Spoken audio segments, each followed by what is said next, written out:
so I normally don't like to take the time out of these videos to talk about things unrelated to Final Fantasy lore, as it ruins the flow of the videos if you watch them in order. But today is special. I would really like to thank you and yours for helping me reach 500 subscribers. It proves to me that you guys really enjoy the content I am creating, which will help motivate me in the future and beyond. Here's to another 500 more. Anyway, enough delay. Let's get back to the video. We have taken the first step to stopping Fandaniel's plan to bring about the final days. With the warning scales in hand, we can instead go to the heart of the Telophoroi directly and attack them there. Some Scions have gone to each of the Alliance leaders to speak about the plan to invade Garlemald proper, which leaves the rest of us with some time to spare. Kral wishes to use this time for us to thank Montechain for his interjection in our trial. If not for him, the results would have been nowhere near as close as they were. The man even visited the Baldessian Annex after our trial, but we had already left for Thavnir. Montechain is usually in the phenomenon, and after asking the students here for his whereabouts, we eventually find him in the nearby auditorium. The question we came here to ask him is about the Forum and their duty, something we direly need to know about, but he cannot divulge any details about said duty. He needs direct permission from the Forum before being able to disclose that information. It's not that he's unwilling, but etherically bound to withhold said information. To demonstrate the enchantment they have put the Forum under, he begins a lecture. There are 3 types of ether. 2 are incorporeal, being the soul and memory. The third is corporeal ether, the one everyone interacts with daily. While corporeal ether is in constant flux, the incorporeal seldom changes. Think of the soul as parchment, and memories as the ink upon the parchment. If one were to suffuse the soul with the same ether as memories, one could blot out the memories of another.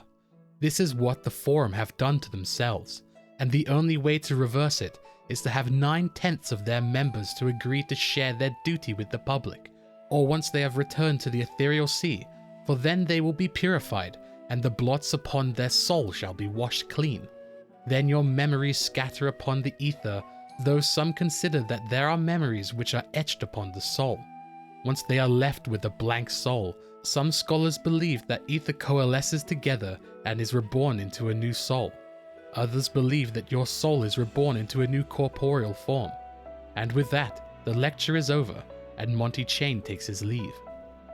In our time spent with the Scholarch, G'raha has received word from our allies and has asked us to bring the warding scales to Limsa Lominsa to meet with the fellow Alliance leaders and see if we can finally take the offensive in this war. The decision the leaders have arrived at is thus: their main forces will remain behind and fend off the Telophoroi schemes on their own turf. In the meantime, a small group known as the Ilsabard Contingent will be dispatched to Garlemald proper, with intent to stop this war once and for all. The contingent's goal will be this: to aid the people of Garlemald. Though we are enemies with the state, we are not enemies with the people. Most of them have been tempered and forced against their will to participate in this war. And to destroy the monstrous tower that lies within. Y'shtola has surmised that each tower is draining more ether than it needs to sustain itself. Therefore, she believes that these towers are just a distraction, and instead siphoning ether and sending it to the tower that lies at the heart of Garlemald. For this task, they will require the Scions' aid, and ask us to lend them our strength for the battles to come. Naturally, we agree, and travel to Alamigo to meet with our party. Lucia has been designated the commander of the Ilsabard Contingent. Among her, there are many familiar faces. Arun Senna is representing Gridania. Their healers and bards are at our disposal. Sicard and the Bloody Executioners are representing Limsa Lominsa. The Marauders Guild is also present to keep their smithies from harm. Lys and Pipping are representing Alamigo and Ul'dah. They have chosen a dependable group of warriors, which includes the Thaumaturges Guild and the Pugilist Guild. Ishgard has sent their Temple Knights, as they have experience fighting in bitter cold climates like Garlemald. The Machinist Guild also has knowledge of Magitech, which should prove useful. And the last group to arrive are the Warriors of the Steppe. Cyrena, Sadu, and Magnai, along with their respective clans. They even brought members of the Dalmascan resistance and the Bosjan resistance. We have gathered allies from all across Eorzea, but this includes places which have been affected by Garlemald for over many years. Yet, everyone here understands and accepts that the Imperials are not monsters. They are as human as you or I. They have their fair share of murderers and liars, but they do not differ from us and are no less deserving of help. It won't be easy, but everyone gathered here today is determined to make this world a better place. The plan is as follows. The Garlemald Ironworks will lend us their airships to spare us the most treacherous part of our journey. The closest place we can land is the Magna Glacies, and from there we must travel on foot using the local roads and shipping facilities as terrain. The terrain will give us an unobstructed view of the locale, but it also means the Telophoroi can easily spot us in return. Therefore, we can only make camp in places where we can defend ourselves. We distribute the warding scales they gave us for our exploits in Thavnir among the contingent members, and with that, we are ready to set foot into Garlemald for the first time.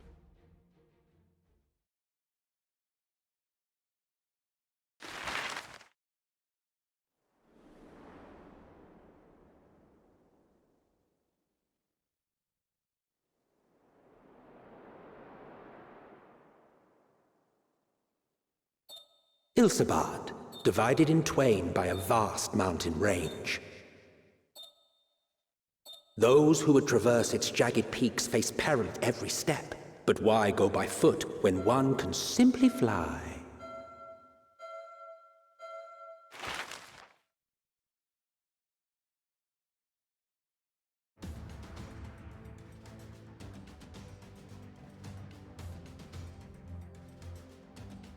On the outskirts of the Imperial capital, in the frozen wastes of the Magna Glacies,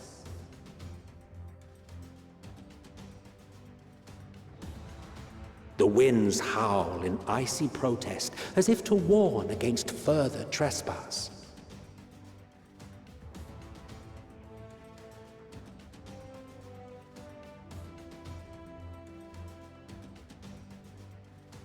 Thancred's reconnaissance team has discovered a group of tempered Garleans led by the 3rd Imperial Legatus Virgilia. We wish to minimize the casualties on both sides. Therefore, it is Thancred's idea to infiltrate a nearby supply depot and rig all of their Magitech armaments with explosives. Once the signal is given, he will destroy them all. In doing so, we will deprive their front line of supplies and force them to send men to investigate. Just as he said he would, he places the explosives in the most suitable positions possible and waits for a signal. Once it is given, he detonates all of them. We use this distraction to push our supply carts forward. They tasked us with holding up the rear and are kept in reserves as some sort of trump card. But it seems like the Garleans had other ideas and sent scouts to attack us from both the front and the rear. Once we have subdued those in the rear, we are sent to the front lines. A relentless battle against the Telophoroi rages on. Their tempering has made them no longer fear for their own lives. Getting them subdued is harder than it seems. Virgilia is here, but their numbers are endless, and we cannot attack her in coordination. It isn't until our timely arrival that the battle turns in our favor. The combined might of the Ilsabard Contingent can subdue Virgilia and her legions. With the path cleared and the supply caravan safe, there is nothing left to do but press forward and make camp in a nearby village.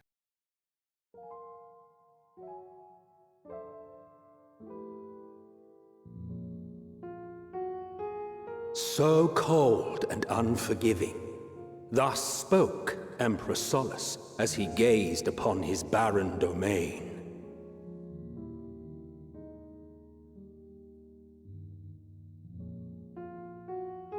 800 years it had been since the Garleans first set foot here. Bested by the Kavosi after centuries of war and driven from fertile southern pastures into the blasted northern wastes.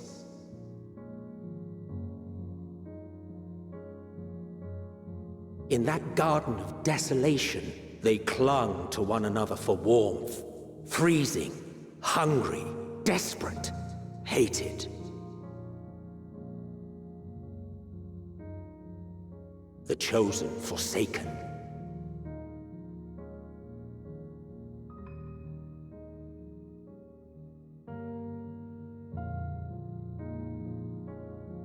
In the year 1513 of the 6th Astral Era, a young legatus named Solace single-handedly sparked the Magitech Revolution. How did he conceive the machina that feed on ceruleum? Once a common, soft-spoken soldier, how had he so quickly ascended through the ranks? Like so many others, those who knew the truth are gone. Taking in the capital with his eyes for the first time, I recall thinking to myself, far colder on the earth than in the heavens. Yes, far colder indeed, bitterly so.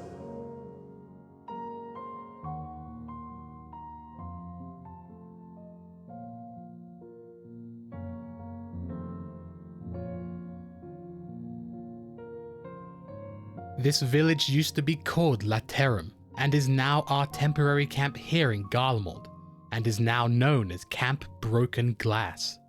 It used to be a bustling village filled with activity at all hours of time, as it was one of the most important gateways into the capital. Yet, to Lucia and Maxima's surprise, it is desolate. Not a single person remains here. Surely, not all of them have been tempered, right?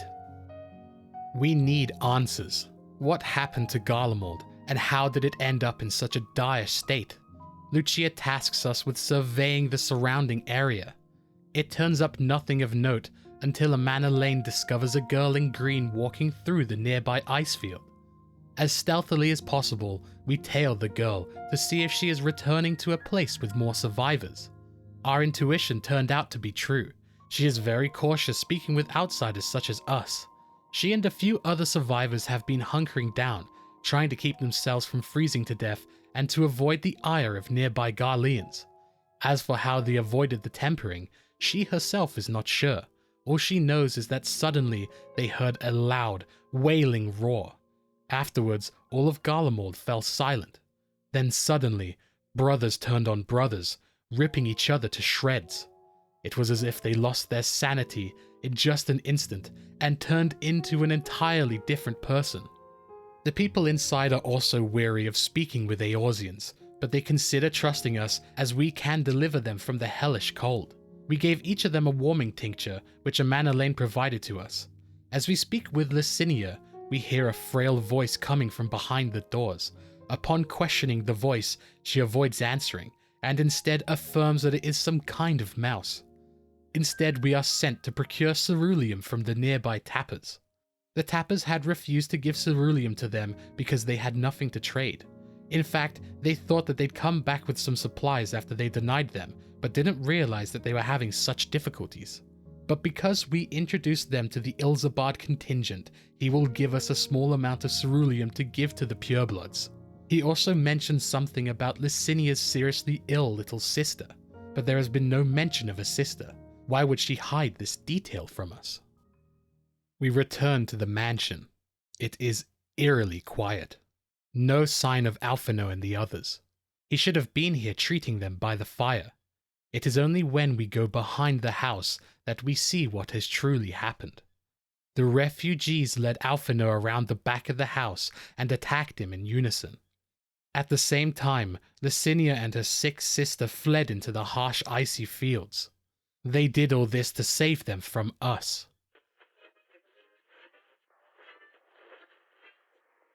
In their eyes, we invaded their lands, tainted it with the same sorcery we used to slay their countrymen. A true Garlean would rather die than suffer such an insult. It is better that they fled and kept their purity intact than be corrupted by our vile magics. They have been waiting for their moment to flee ever since we set foot on their doorstep. Scouring the nearby icy wastes avails us naught. Though we find a set of footprints, following them leads us to a dead end. It isn't until we come across a trail of fresh blood that we know the sisters' whereabouts. It is here, in the southeast of Garlemald, where the two sisters drew their last breaths. Blood pouring from their wounds, both gravely injured beyond anything magic could rectify, holding each other's hands in their last moments as they listened to the radio they took with them, which plays Home Beyond the Horizon, an ode to the brave men and women sent to reclaim their ancestral homeland of Locus Amonis. Better to die free than to live in servitude and shame.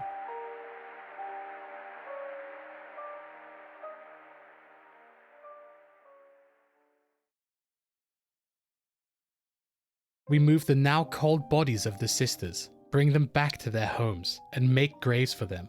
It is here that the twins vehemently swear that they will find a way to make a better life for the people of Garlemald, that children no longer need to freeze in the everlasting cold. We return to Camp Broken Glass and deliver our report. Lucia regrets putting us through this whole ordeal, but it is of no concern. It at least gave us the insight to act more cautiously next time. They have also found out more about what happened here by curing the tempering of Maximus Popularis' allies.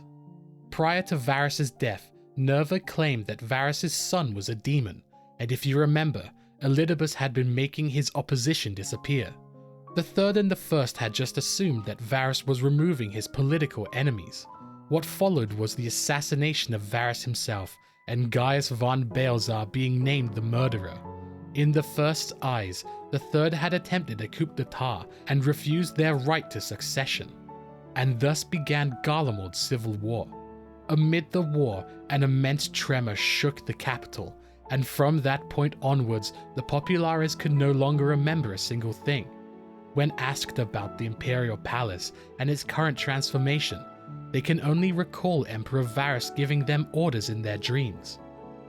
May the Tower of Babel stand as a testament to the glory of Garlemald.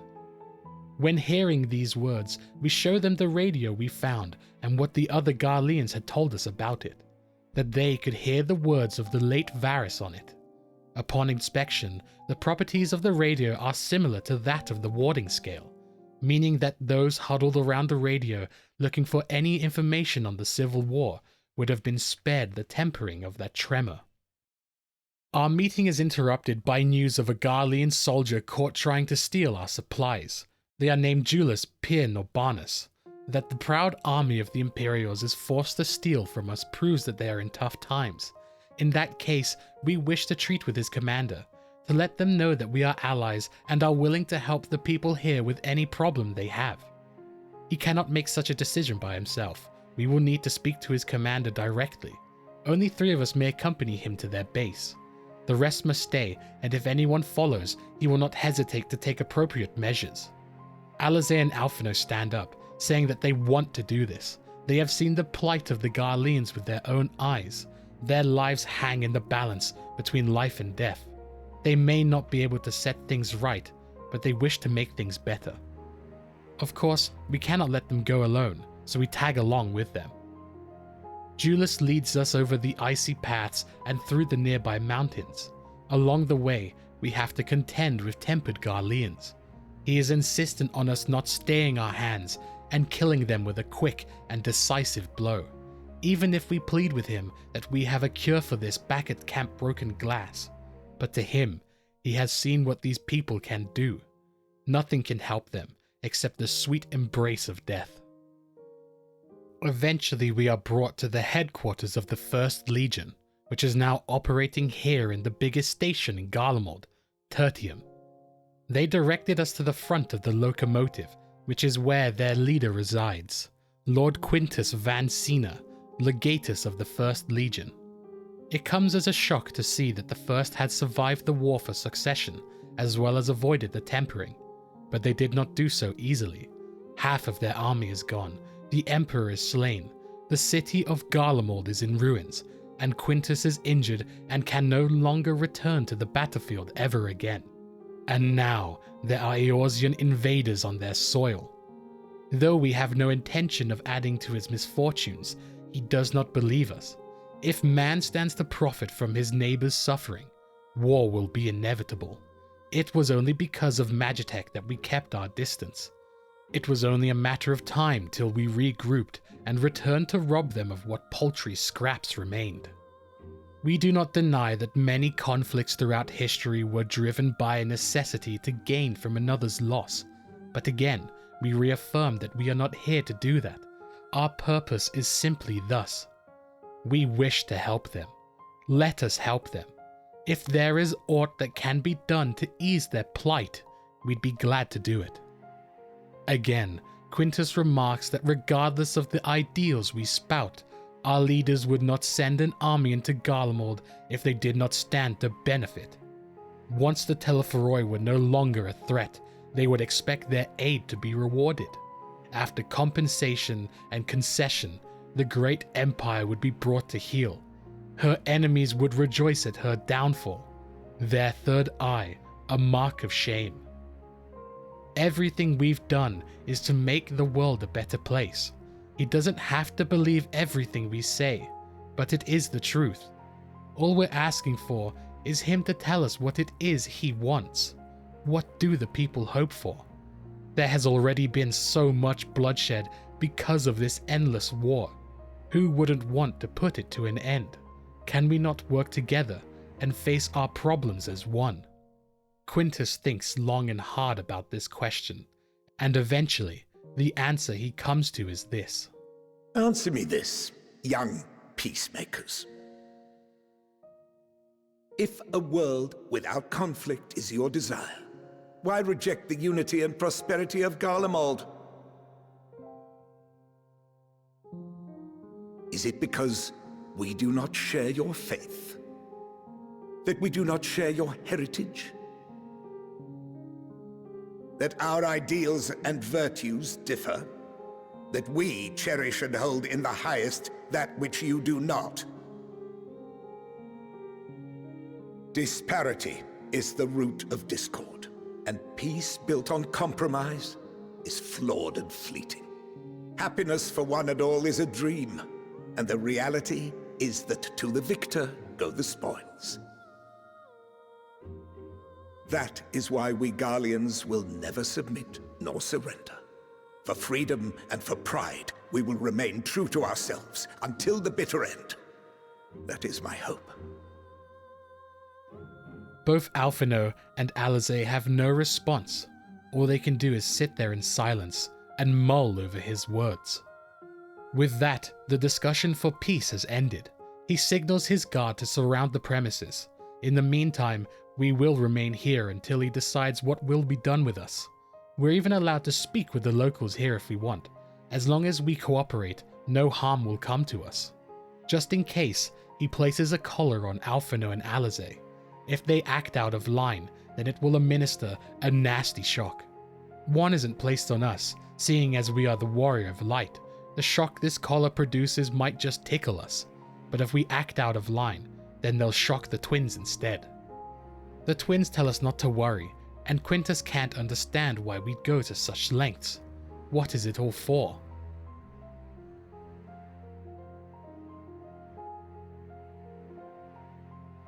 We respond, on the coldest, blackest of nights, meager though it may be, we must share the warmth of our fire. Julius is appointed our warden, and we are to follow the rules. He will not hesitate to shock us if we act out of line. Given that we can speak to the populace here, we split up and gather what information we can. It is no wonder they had to resort to stealing. Though this underpass allows them shelter from the cold, the people here are starving and in need of medical attention. We know we aren't allowed to meddle in their affairs, but there must be something we can do, otherwise the people will die. We speak to him about this, and he says that the situation is dire, but change is coming. Soon everything will change. They spotted a hooded man issuing instructions to the Telophoroi, and he made his way into the Tower of Babel. They have identified the seat of the enemy's power. Quintus has dispatched a messenger to the 10th Legion, instructing them to join forces with the Provincial Legion and to prepare for a combined assault on the Telophoroi. Once their allies arrive, our contingent will be sent to the hills. Then they shall reclaim the capital with their own two hands. But in the meantime, how does he intend for everyone to survive? Their numbers will dwindle long before reinforcements reach Garlemald. Julius agrees and attempts to reason with Quintus about accepting supplies from us, but again he refuses, as he doesn't want to be indebted to Eorzeans. Instead, he is sent above ground to find Ceruleum, and seeing how we are under his watch, it means we'll have to accompany him. The first place we are to search is Forum Solius, a nearby park just northwest of the station. We check everywhere we can and turn up empty-handed. He is unsurprised as they scoured this area many times in attempts to reclaim some ceruleum. He tells us that this pond used to be powered by a ceruleum heater.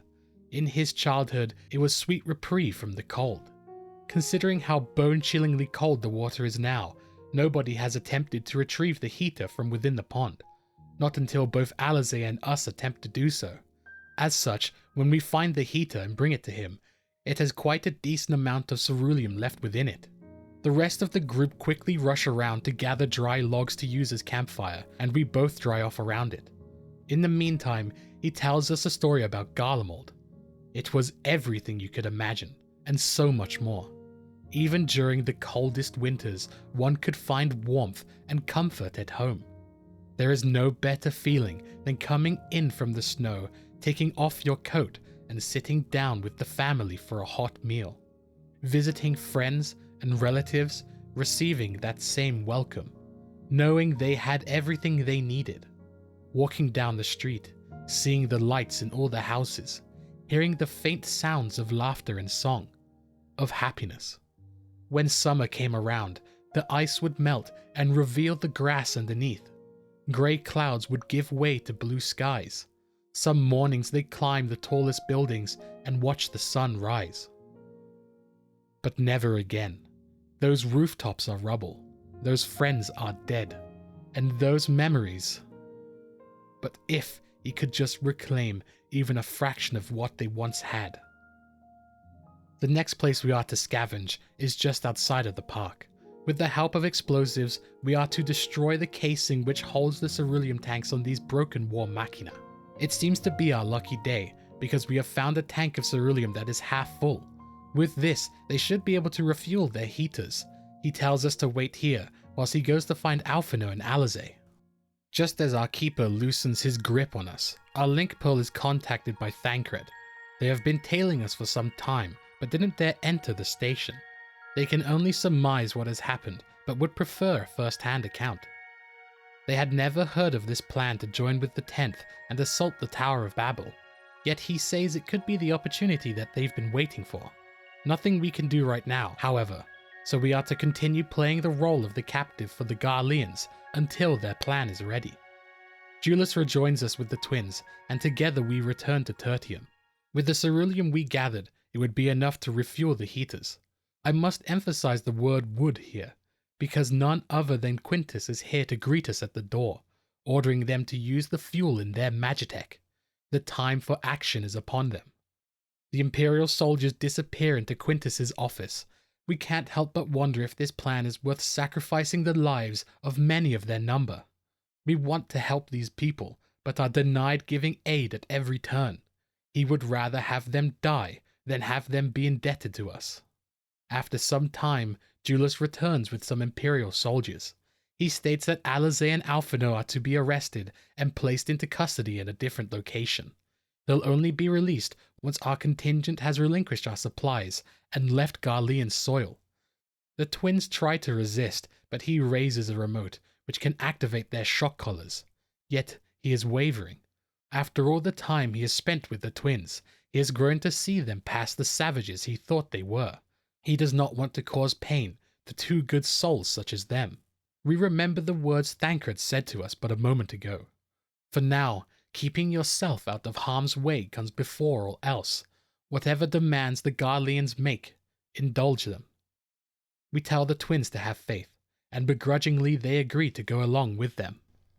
Now we are to follow Julius back to Camp Broken Glass so he can meet with Lucia and present Quintus's demands.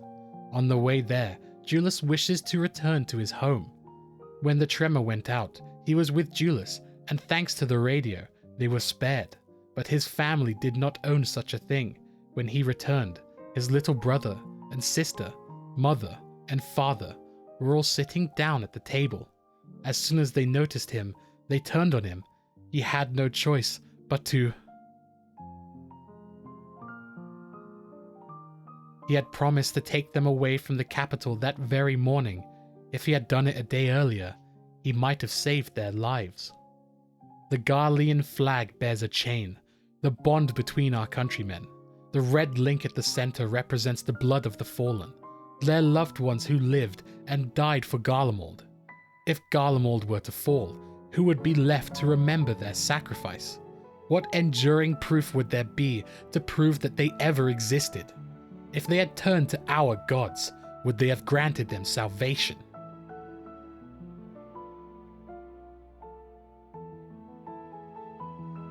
He apologizes for misspeaking and says we should continue back to our camp.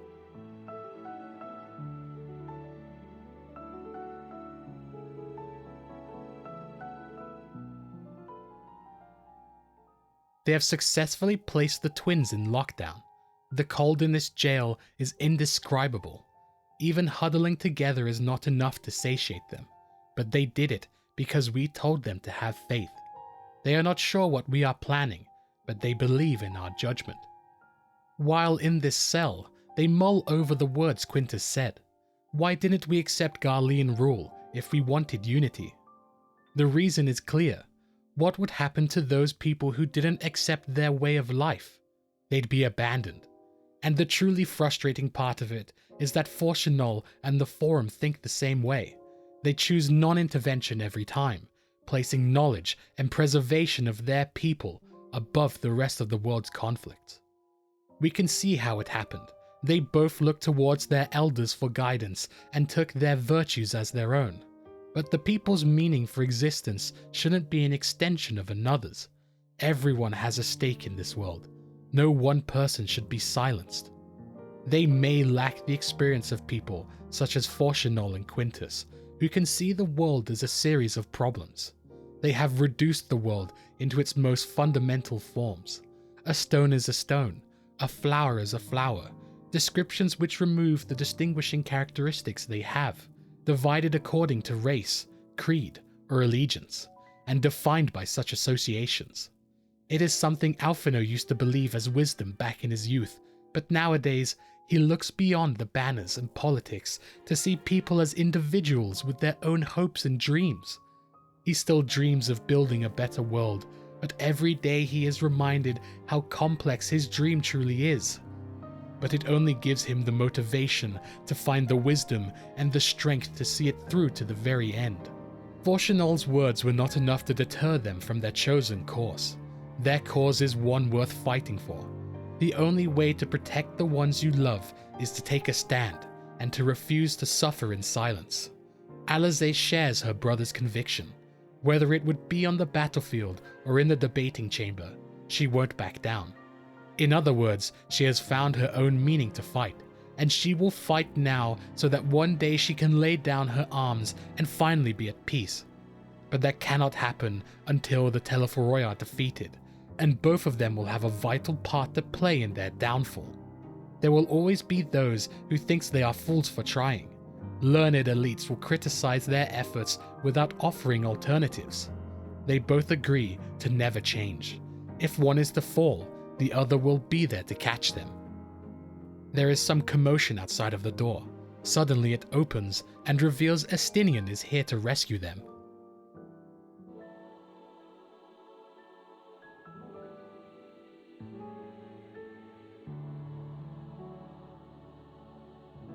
We eventually returned to Camp Broken Glass with Julius. He told them Quintus's demands, to leave Garlean soil and to surrender all of our supplies. They also want one airship left behind so they can return the prisoners with their collars taken off once we have left. Maxima receives a call from his link pearl to tell him that the twins have been secured. Quintus's demands no longer hold any water. It is he who shall listen to our counter-offer. Julius states that they had prepared a second offer if we had refused their first. It is a Garlean ambush. Their second offer was to fight to their dying breath and take our supplies by force. The battle is put to a halt by Arun Senna, who cast a large gust of wind which caused the Garleans to halt their advance as they fear a more deadly spell had been cast upon them. He sighs and says this boy might be the worst emissary he has ever seen. Lucia reports what the Grand Company of Eorzea told her. Envoys from the 10th Legion came to Alamigo and said this. Their efforts to coordinate the reclamation of the capital with the aid of the 4th, 5th, 8th, and 12th has ended in failure. Communication between the legions is non-existent. Most of the 10th's conscripts have deserted, leaving their forces severely depleted. They have instead turned to the Grand Company of Eorzea for aid. The 10th has requested that we deliver a message to Lord Quintus. Have the ill stand down. Lord Quintus has been listening in on this conversation. He tells Julius to inform her that they will honor the 10th's decision.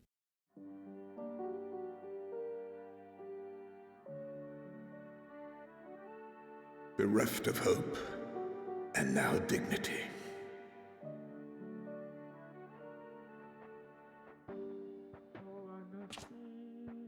I release you from your duty. All of you.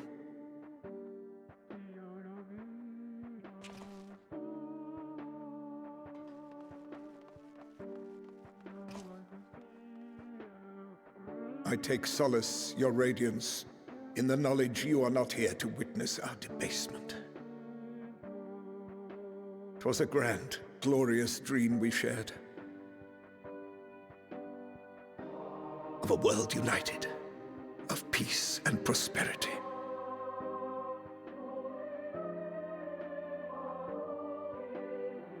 We are ghosts, you and I, memories of days gone by.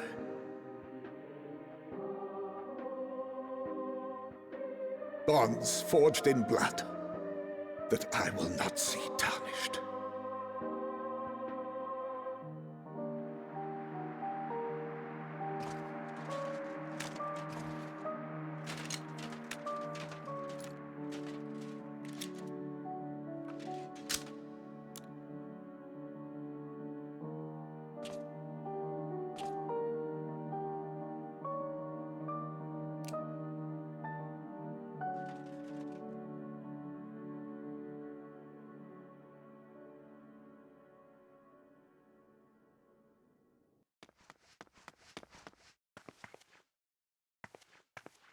Quickly!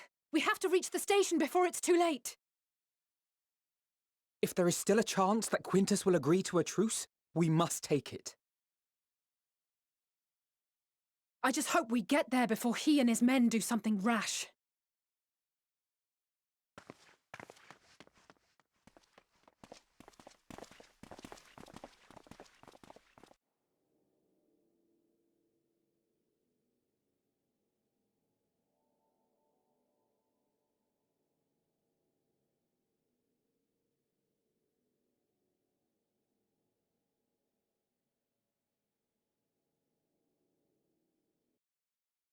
The First Legion has stood down. They will no longer resist our attempts to help them.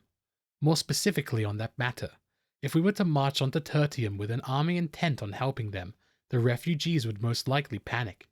Instead, Julius is sent with us to gather as many as possible. We are not expecting every single Garlean to accept the aid of Eorzeans, but anything to ease the plight of these poor people who have suffered for so long. Alisaie was right to worry about Lord Quintus. Once we arrived at the station, we heard the horrible news. He has taken his own life instead of living to see the end of the Garlean Empire. Not before relieving every soldier of the First Legion from duty. They are now free to do anything with their lives and are no longer bound by the shackles of the army. As for the refugees, some would rather die than accept aid from Eorzeans, but most of them just want to live. Songs and standards be damned. They just want to live. We clear the road that leads back to Camp Broken Glass, and the Imperial soldiers follow us. Lucia has permitted us to host a small feast for all the refugees and the tired, overworked Imperial soldiers. We see that even those who are held up in the mansion with Licinia and her sister have decided to put aside their differences and join us here in Camp Broken Glass. They came along with the last group of refugees from Tertium. Those who have decided to stay have been left with heaters and provisions for a time. All Julius wanted was some normalcy back in his life. He told us of his halcyon days back when Garlemald was at its best, back when everyone was happy and everyone wanted for naught, greeted by the warmth of a fireplace after a long day out in the harsh cold, and the warmth of friends and relatives. As the dust settles, man no longer sees each other by the banner they wear, but as another human being. People from all walks of life interacting with one another around a campfire. Our words ring true once more. On the coldest, blackest of nights, meager though it may be, we must share the warmth of our fire. A resistance soldier who used to be a conscript until recently gives Julius a cup of hot soup. It is adapted from an older Zimstep recipe, but the people seem to like it. He takes a sip from the steaming cup of soup and says nothing, but stares at the liquid within.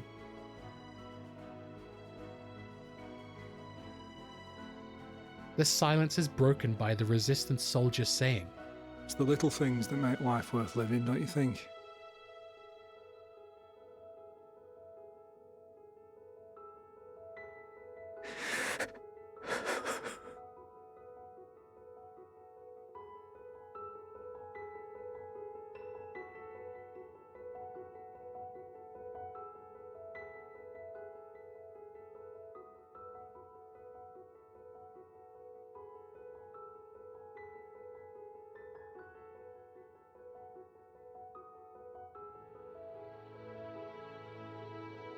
The sight that is unfolding in front of us is something we'd never believe would occur, but the world is truly changing.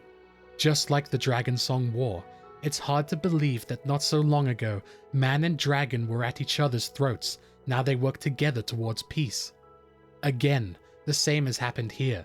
Men from all different walks of life have gathered here to help what some would perceive as the enemy.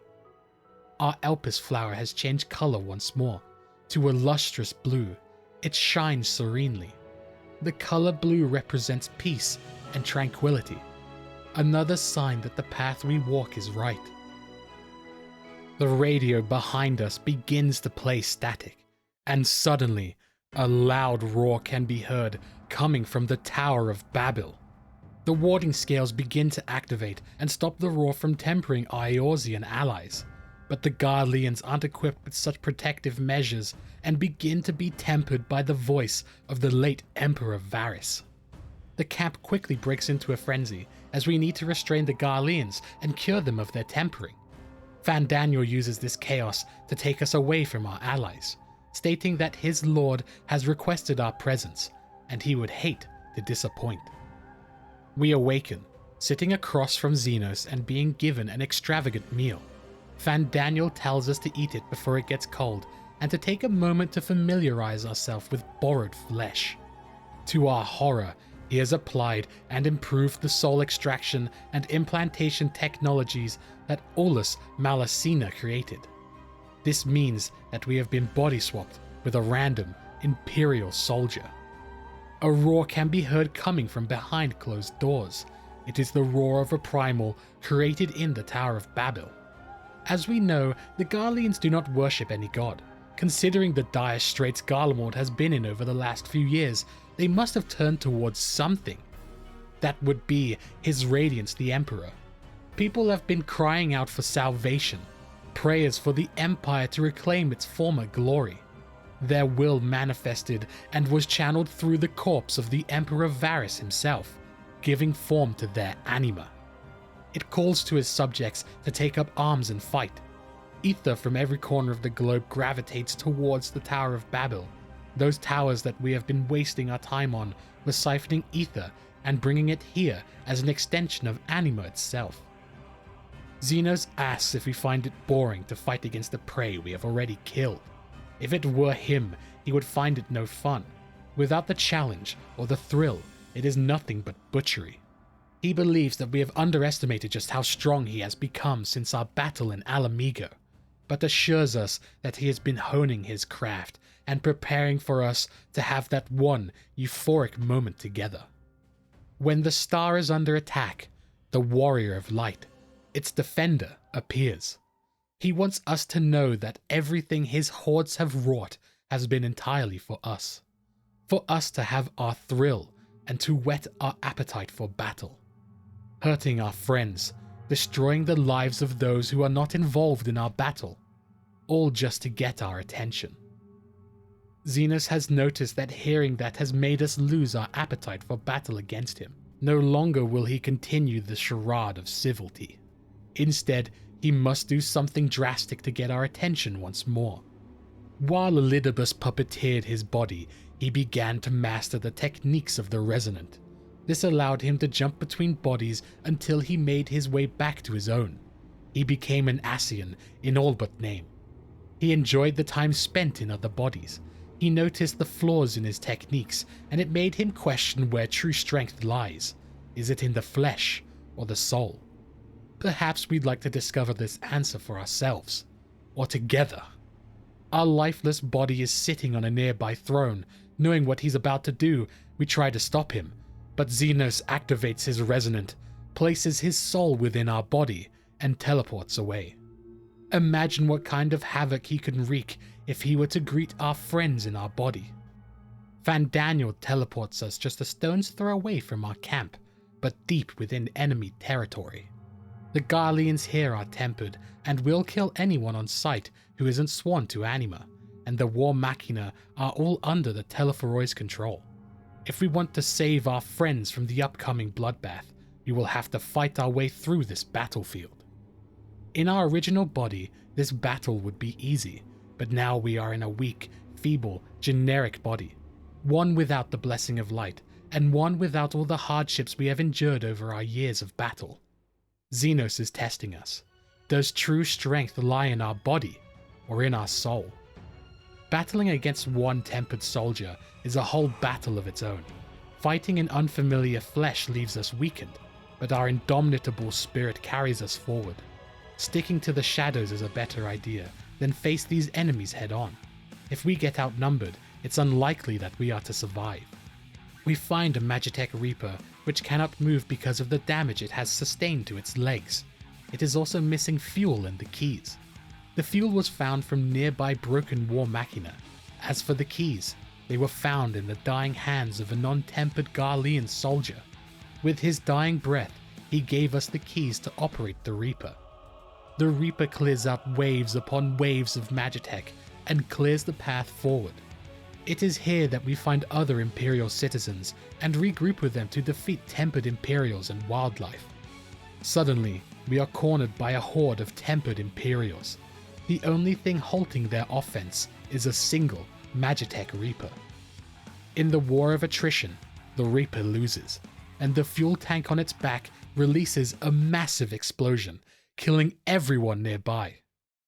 Our conscience begins to fade, but we hang on for dear life.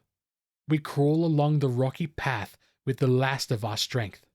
We have to reach Camp Broken Glass, even if we die trying. Luckily, our friends secured the Tempered with no casualties. It was a miracle. They were about to send a search party for us until they heard our footsteps approaching nearby. Alize and Graha are the first to greet us, but they are also the first to notice that something is wrong. They had their guard down and were unprepared for an attack at this range. Xenos activates his Void Scent and prepares to deliver a swift end to the both of them. We made it just in time and threw our weapon at the Void Scent, dispelling the attack. We race down the hill and knock Xenos off of his feet and away from our allies. At the same time, we have a splitting headache and could not stand on our own 2 feet. Fandaniel appears to say that the mind-jacking has run its course and it's time for both of us to return to our original bodies.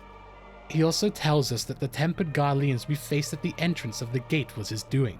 He was also siphoning ceruleum from the refugees in Tertium to make us waste time helping them. In doing so, we have given him time to finish his plan. Soon, Anima will have absorbed the requisite amount of ether, and then the spectacle to end all spectacles will be approaching. The eldest and mightiest of primals will be restored, and with it, the final days will return.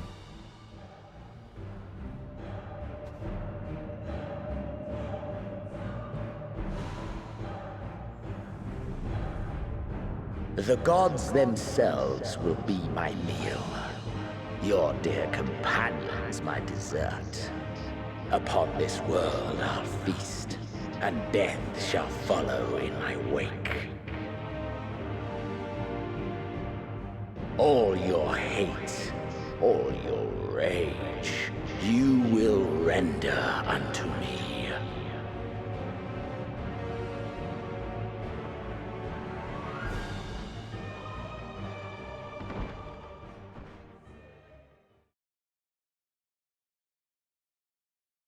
For upon thy life's reel wind too many threads of fate, power, weal enmeshed with woe. More terrible still is the attrition wrought upon thy companions, as they are swept up in the storm of thine existence. Take heart and protect them well. They will be your strength and your salvation.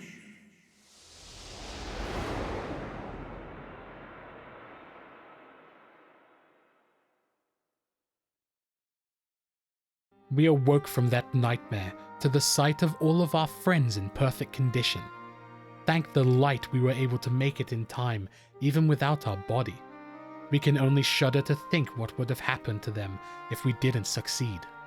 Normally we would be afforded time to rest after such a nightmarish experience, but we have everything but time now if Fandaniel's words are true. Now is the time for action.